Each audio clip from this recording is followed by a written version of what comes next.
21 నవంబర్కి సంబంధించిన కొన్ని ముఖ్యమైన మరియు లేటెస్ట్ కరెంట్ అఫైర్స్ అయితే ఉన్నాయి.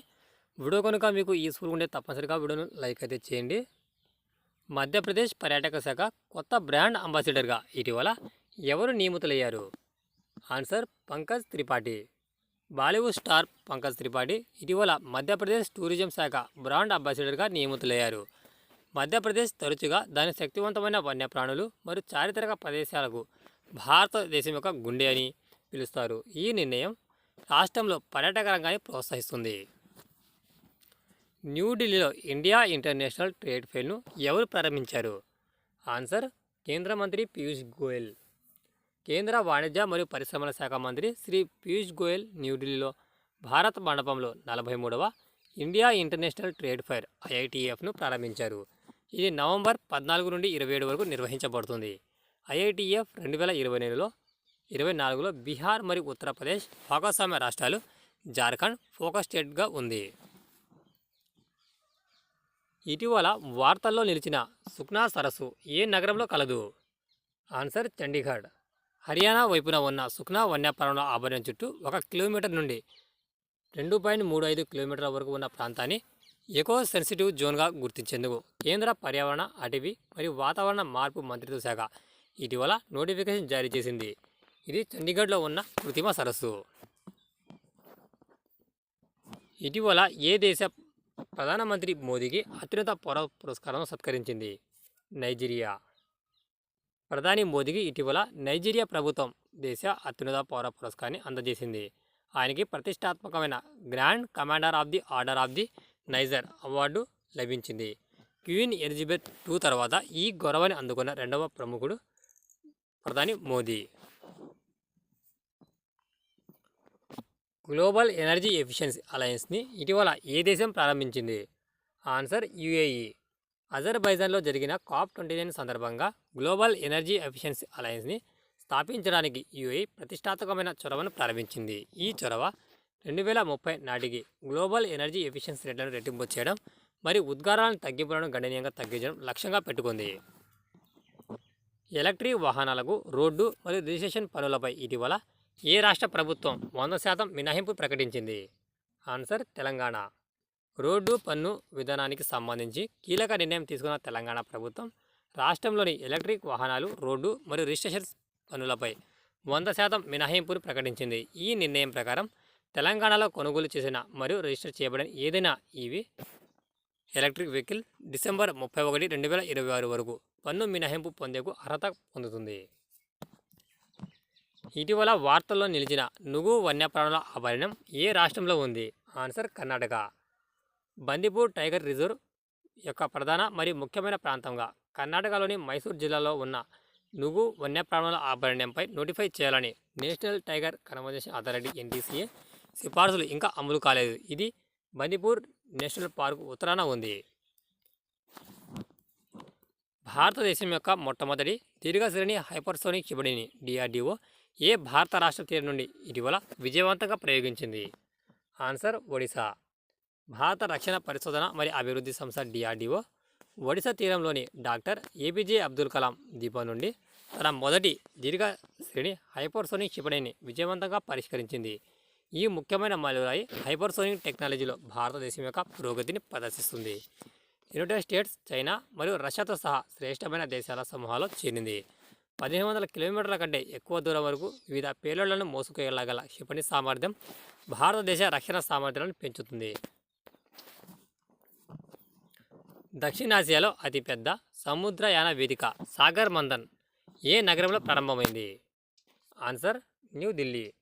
దక్షిణాసియాలో అతిపెద్ద సముద్రయాన కార్యక్రమమైన సాగర్ మంథన్ ఫోరం న్యూఢిల్లీలో ప్రారంభమైంది. అబ్జర్వ్ రీసెర్చ్ ఫౌండేషన్ ORF సహకారంతో ఓడరేవులు, షిప్పింగ్ మరియు జల మార్గాల మంత్రిత్వ శాఖ దీనిని నిర్వహించింది. ఈ ఫోరం యొక్క సమ్మిళిత వృద్ధి మరియు స్థిరమైన పద్ధతులు నొక్కి చెప్పేటప్పుడు నీలి ఆర్థిక వ్యవస్థను మార్చడానికి జ్ఞాన భాగస్వామ్యాన్ని ప్రోత్సహించడం లక్ష్యంగా పెట్టుకుంది. భారతదేశం తన సామాజిక సంక్షేమ కార్యక్రమానికి మద్దతుగా ఇటీవల ఏ దేశానికి 425 మెట్రిక్ టన్నుల ఆహార ధాన్యాలు మరియు తినదగిన వస్తువులను పంపింది? ఆన్సర్ సురెనిమ్. సురినామ్ యొక్క సాంఘిక సంక్షేమ కార్యక్రమానికి మద్దతుగా గణనీయమైన ఆహార ధాన్యాలు మరియు తినదగిన వస్తువులను పంపడం ద్వారా భారతదేశం సురినామ్తో తన దౌత్య సంబంధాలను బలోపేతం చేసుకుంది.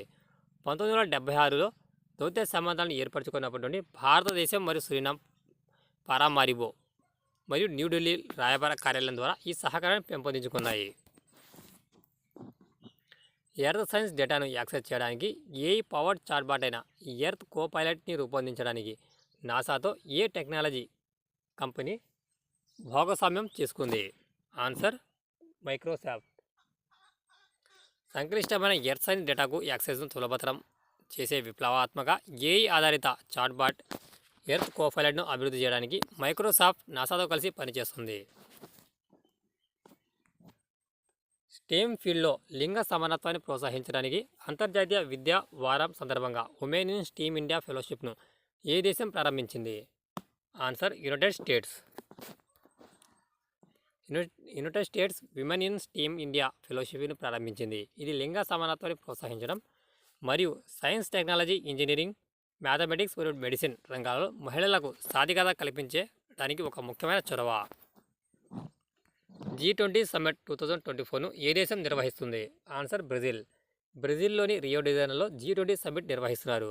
భారతదేశం మరియు దక్షిణాఫ్రికా కూడిన G20 ట్రోయికాల్లో దాని నాయకత్వాన్ని నొక్కి చెప్పింది. ఈ సమ్మిట్ యొక్క theme building A just world and A sustainable planet.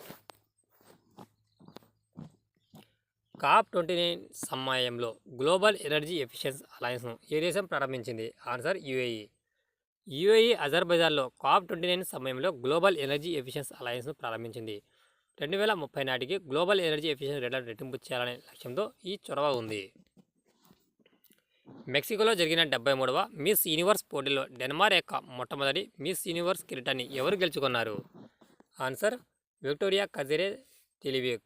మెక్సికోలో జరిగిన 73వ మిస్ యూనివర్స్ పోటీలో విక్టోరియా కెర్జ్ తిలివేక్ డెన్మార్క్ యొక్క మొట్టమొదటి మిస్ యూనివర్స్గా అవతరించారు.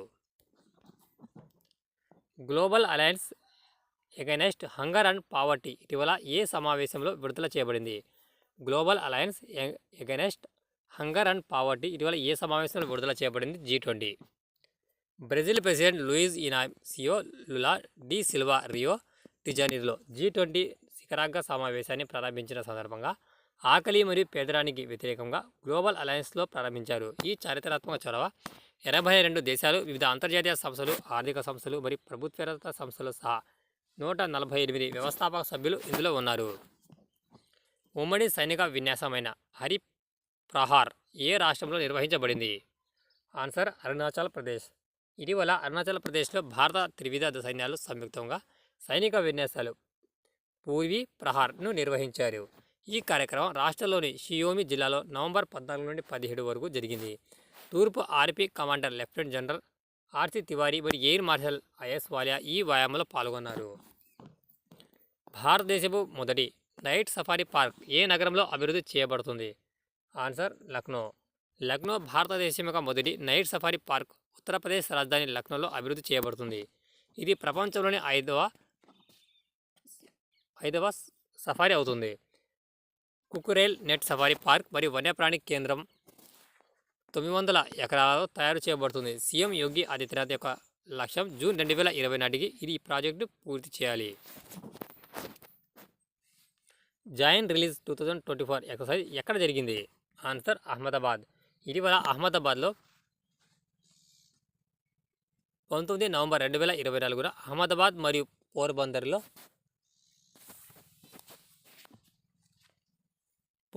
పర్యావరణాన్ని సానికెట్ విమోచన్ 2024 నిర్వహించింది. భారతీయ సైన్యం, ఇండియన్ నావికాదళం, ఇండియన్ ఎయిర్ ఫోర్స్, ఇండియాలో కోస్ట్ గార్డ్ ఈ కార్యక్రమంలో పాల్గొన్నారు. ఇది ఒక బహుముఖ వార్షిక ఉమ్మడి మానవతావాద సహాయం మరియు విపత్తు ఉపశమన విన్యాసం.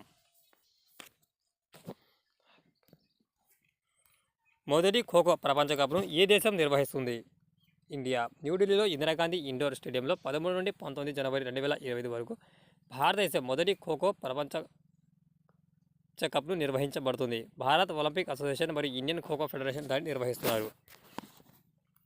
భారత ప్రధాని నరేంద్ర మోదీకి ఏ దేశం డొమినికా అవార్డ్ ఆఫ్ హానర్ని ప్రదానం చేశారు?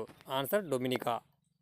నవంబర్ 20న డొమినికాలో జరిగిన ఇండియా కారికోమ్ సమ్మిట్ సందర్భంగా డొమినికా అధ్యక్షురాలు సిల్వానీ బడ్డన్ భారత ప్రధాని మోదీకి గౌరవమైన డొమినికా అవార్డ్ ఆఫ్ హానర్ను ప్రదానం చేశారు. ఇది ఫ్రెండ్స్, మీకు వీడియో కనుక యూస్ఫుల్గా ఉంటే